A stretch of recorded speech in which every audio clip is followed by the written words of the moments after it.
তোমরা কেমন আছো? সবাই ভালো আছো? আমি খুব ভালো আছি। তো দেখো না, ক্লাস 6 আর আমি একটা বই নিয়ে এসে পড়েছি, এসামিস বই। তো চলো এটা আমরা পড়বো। টকাত একুটা হাতী, বাবুলে আনিছে গৰম খবৰ, ক'লে ৰতনক ভাই কিমান কিনিবা টকাত একুটা টকাত হাতীও একুটা পায়। ৰতনে ভাবিলে কিনো কয় ইনো টকাত একুটা হাতী পোৱা হ'লে চোন সকলো মানুহে ল'লে হৈ এটি ক'লে বাবুলক নামাৰিবা বম। এনেবোৰ কথা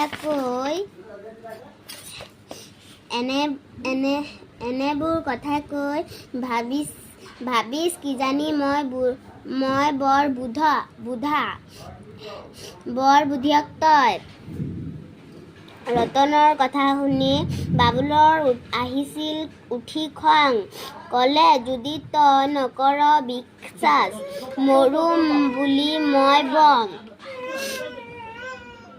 বাবুলে ব'ল তেনেহ'লে যাওঁ বজাৰলে, দেখুৱাই আনো ওলা। এই বুলি দুয়ো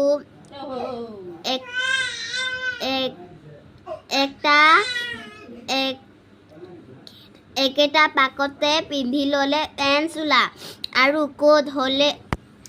আৰু কথা হ'ল দুয়োৰ মাজত মাৰিলে দুয়োৱে বাজি, যিজনে হাৰিব সিয়ে লাগিব খুৱাব বাদাম ভাজি।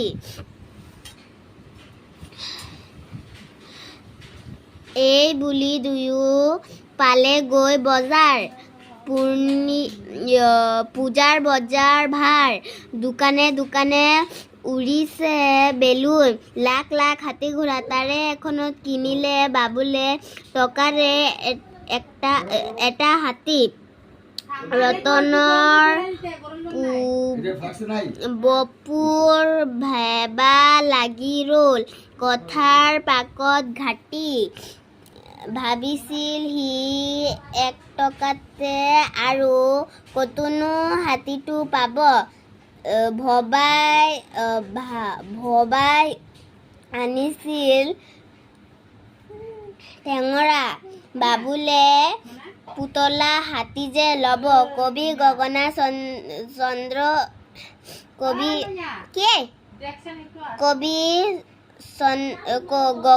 চন্দ্ৰ অধিকাৰী।